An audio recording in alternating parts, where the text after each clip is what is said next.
All right, next up is Perry. Anthony Taylor. But it will. Hey everybody, how is everybody today? I'm feeling 420 full. I gotta tell you, I'm feeling awful excited about November 4th. When we're going to go to the ballots and we're going to try again to legalize marijuana, and I think this time it's going to work. You have about 16 days to get registered to vote.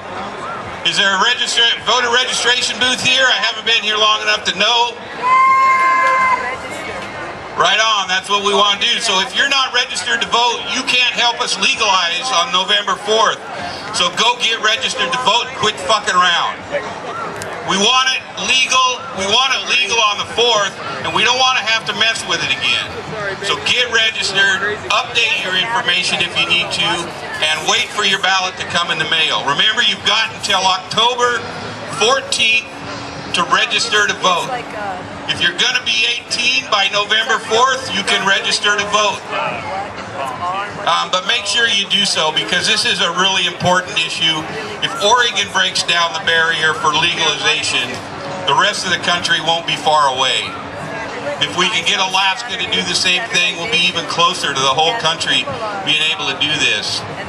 So just a quick little note about myself. I've been active in this movement since the late 70s, when I became a chapter president for NORML at Portland State University.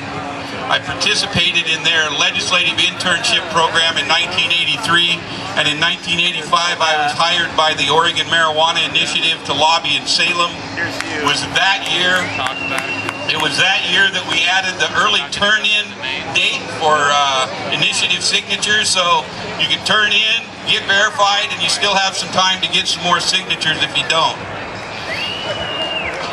In 2013, with Cheryl Smith, we co-founded Compassionate Oregon, and we were responsible for getting PTSD added to the list of qualifying conditions. And so we now have almost 600 medical marijuana patients out there with PTSD as their only condition. And as a veteran myself, I'm lucky that I never saw any war. I served during peacetime, and but it was one of those things that I had to do for fellow veterans, because there's a bunch of people out there, not just veterans, but our first responders, our victims of domestic violence and sexual abuse. All these people that suffer from post-traumatic stress disorders are being greatly served by this new thing. The other thing we did was we made a misdemeanor matrix for marijuana possession, so you won't get a felony for marijuana unless you've got over 4 ounces. And we got rid of the driver's license suspension for convictions of less than an ounce. Oh yeah, we got dispensaries. And with a lot of work with the Rules Advisory Committee, which is ongoing, we are developing a medical marijuana dispensary program that will lead the nation in being able to easily and adequately set up dispensaries for the patients. But right now, we gotta vote yes on Measure 91. There's no other way to vote. We all know the arguments. We all know the wisdom of ending prohibition, and it's really time that we did it. I am very tired of sitting in legislative offices with people telling me that it, kills the children and causes adults to be violent and all that sort of stuff. And, with the dispensaries opening up and, it becoming more and more a part of our culture, we are blessed to see that none of those things, as we all knew, are just simply not true. My oldest 2 children were born under the influence of marijuana and smoking adults, and I'm very happy to say that they are doing fine.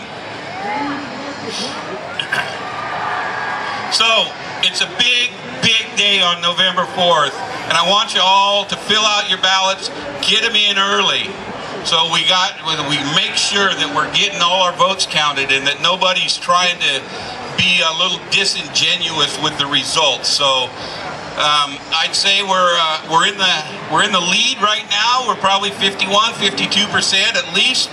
Let's make sure we finish it off with 53, 54, 55%. Because we want no doubt in law enforcement's mind that their job for marijuana enforcement is over. So, I know my time is short up here. I just want to say again, my name's Anthony Taylor. With Compassion in Oregon, we are going to try and add lifetime cards for lifetime conditions. We're going to try and get hospice cards available, so if you're diagnosed with a deadly disease that you automatically become a patient.